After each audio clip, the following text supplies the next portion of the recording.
aí, meus queridos, tudo bem com vocês? Espero que sim. Hoje a gente vai continuar aquela análise das mudanças que foram ocorrendo no mundo inteiro, né? Mudanças sociais e mudanças políticas, né? E como as duas se relacionam, né? Como esses dois âmbitos de mudança se relacionaram durante essa passagem do século XIX. A gente já viu como isso aconteceu no Brasil.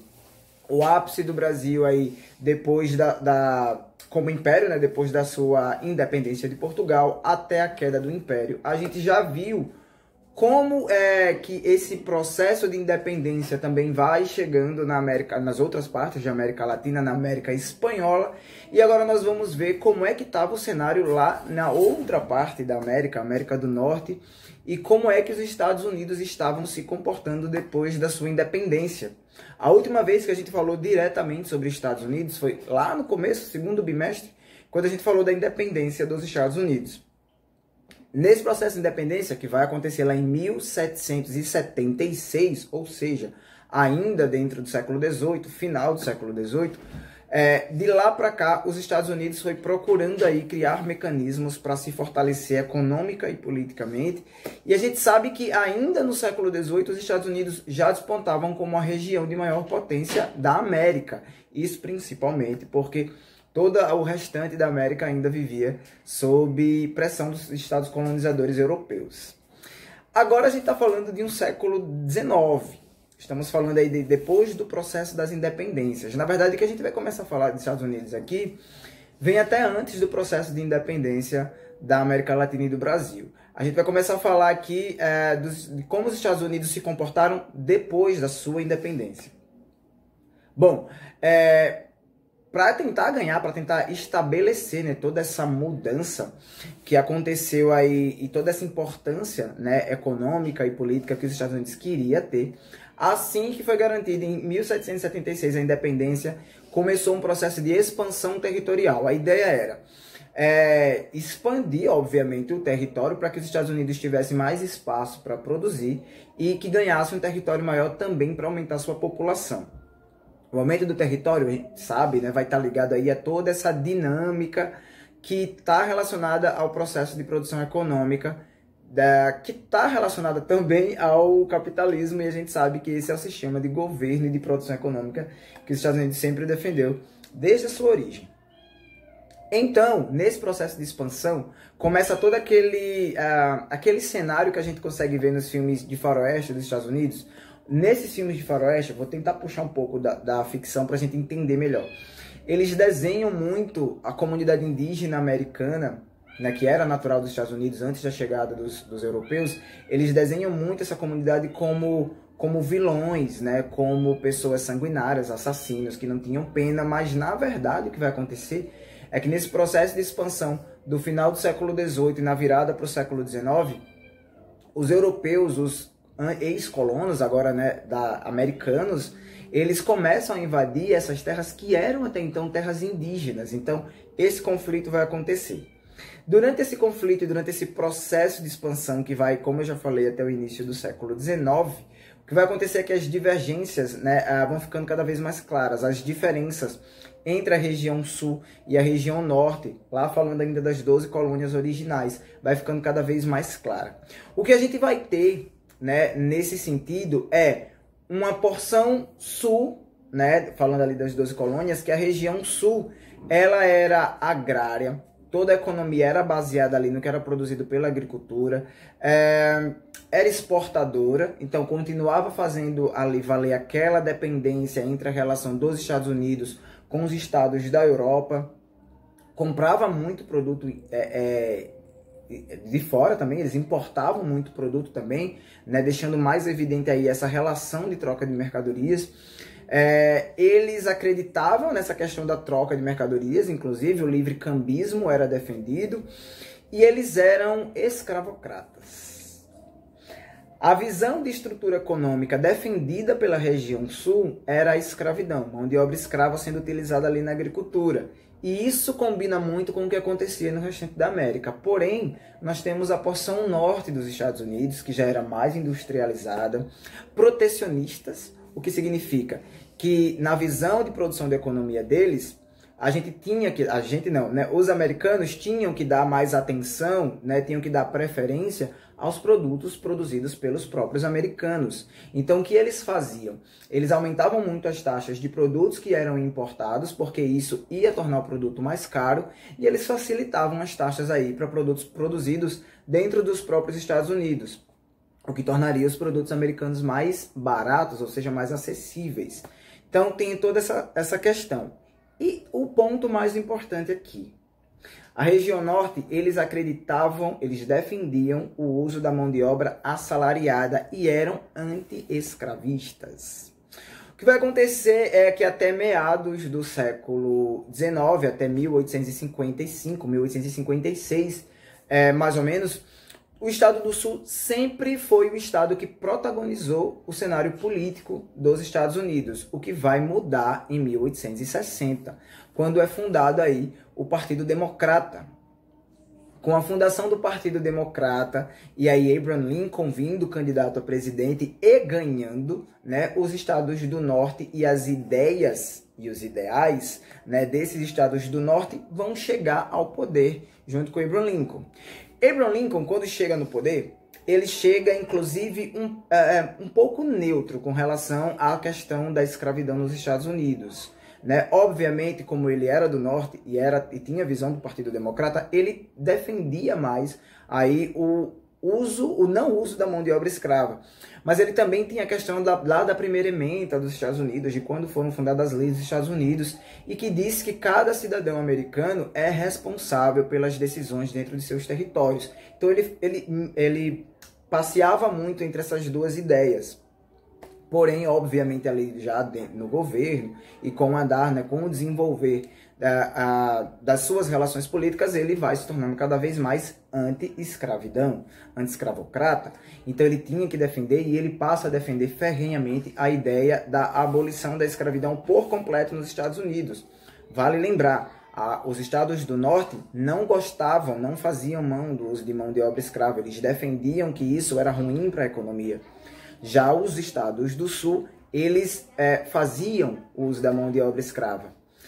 Em 60, com a chegada de Abraham Lincoln no poder, as coisas vão ficando cada vez mais críticas. O atrito entre as duas regiões, norte e sul dos Estados Unidos, vai ficando insuportável e aí estoura uma guerra civil nos Estados Unidos. Sim, a Guerra de Secessão. O que vai acontecer? Primeiro que a região norte, por que a região norte ganhou de repente tanto destaque? Foi descoberto o ouro da Califórnia. E aí começa toda essa corrida, né, pelo ouro da Califórnia e os estados do norte acabam se fortalecendo e é por isso que eles conseguem eleger um presidente. Porém, os estados do sul não queriam aceitar esse crescimento, essa importância política repentina dos estados do norte. Durante a Guerra de Secessão, que vai durar aí aproximadamente 4 anos, vai até 1863, cerca de 600 mil pessoas acabaram morrendo. Mas aí na conclusão, os estados do norte ganham, os ideais do norte passam a ser empregados, a escravidão é abolida nos Estados Unidos. Vale lembrar, estamos falando de 1863, justamente o período em que os Estados Unidos, em 1864, né, quase um ano depois, começa a pressionar o Brasil para abolir logo a escravidão aqui também. Mas você sabe que o processo aqui demorou um pouquinho mais, né, mesmo com pressão dos Estados Unidos e a pressão que a Inglaterra já vinha fazendo desde antes, desde 1837, 38, o Brasil se arrasta até 1888, né? Mais de 2 décadas depois dos Estados Unidos terem abolido a escravidão por lá. Vitória do Norte nessa Guerra de Secessão nos Estados Unidos. As ideias do Norte elas vão entrar aí em maior evidência e, obviamente, vai ser a base para esse novo governo. A gente também tem que entender que, mesmo assim, as diferenças na produção econômica entre Norte e Sul são mantidas, né? Os estados do Sul continuam ali com a sua produção mais baseada na agricultura, porém tendo que se adaptar aí à visão de emprego de mão de obra do Norte. E o fim da Guerra de Secessão acaba aí lançando os Estados Unidos num novo caminho. Um caminho dos Estados Unidos, obviamente, um pouco mais para frente, vai conseguir aí, como é que eu posso dizer, concretizar, né, a sua soberania dentro de todo o continente americano. Vale ressaltar aqui também que com a abolição da escravidão, as questões raciais nos Estados Unidos, elas não vão ser colocadas, não vão ser findadas, né? Não vai ser colocado um ponto final nisso, assim como também não aconteceu no Brasil. As questões de racismo, né, os interesses conflituosos aí entre a elite branca, escravocrata e mesmo os brancos abolicionistas e os escravos, né, colocados aí em grupos conflituosos, isso vai ser acirrado, né? Vários grupos, né, várias sociedades secretas aí, racistas, vão nascer. Talvez a mais famosa de todas seja a Ku Klux Klan, que nasce já desde essa época e começa a perseguir violentamente tanto os negros, agora libertos, né, quanto os brancos, a parte da elite, a porção da elite branca ali dos Estados Unidos, que era anti-escravidão, né, que eram abolicionistas. Então, existe uma perseguição muito grande que vai acontecer nessa época. As questões raciais nos Estados Unidos, as discussões mais severas, vão durar por pelo menos mais um século, porque a gente sabe que já no século XX, na década de 60 agora, recentemente, 1960, 1970, ainda se discutia muito sobre questões raciais nos Estados Unidos, mas esse é um assunto para uma próxima aula. Vamos passar então para falar sobre, já no final do século XIX, depois de toda essa estrutura econômica, social e política que se redesenhou nos Estados Unidos, como é que ficou o cenário e a relação dos Estados Unidos com os outros países que fazem parte da América. Vamos falar sobre o Big Stick e a doutrina Monroe. Com as mudanças políticas e de relações políticas com os outros países que vão acontecer nos Estados Unidos após a própria Guerra de Secessão e o fortalecimento que vai ter agora junto dessa união dos estados, né, das 12 colônias originais, e a ampliação do território dos Estados Unidos, o que era de se esperar. Senão que os Estados Unidos começassem aí a copiar mecanismos de produção de economia e de relações de governo dos europeus. Sim, os Estados Unidos entram na fase imperialista. E olha só que interessante a gente fazer essa análise dos Estados Unidos, para a gente entender por que hoje a gente tem os Estados Unidos como uma das maiores potências, se não a maior potência do mundo, culturalmente falando, politicamente falando e principalmente economicamente falando. Os Estados Unidos começam da mesma forma que todo o restante da América Latina, sendo uma região colonizada por europeus. Eles são a primeira região da América Latina a conseguir sua independência, e aí, nessa mudança, nesse avanço aí das relações comerciais, as relações econômicas e principalmente das relações políticas e as mudanças que os próprios americanos vão implementar dentro dos Estados Unidos, os Estados Unidos praticamente mudam de lado nessa esfera aí de relações e começam um imperialismo na América. Primeiro vamos entender aí como é que isso vai funcionar. James Monroe, presidente dos Estados Unidos, a gente está falando ali já desse finalzinho do século XIX, virada para século XX agora.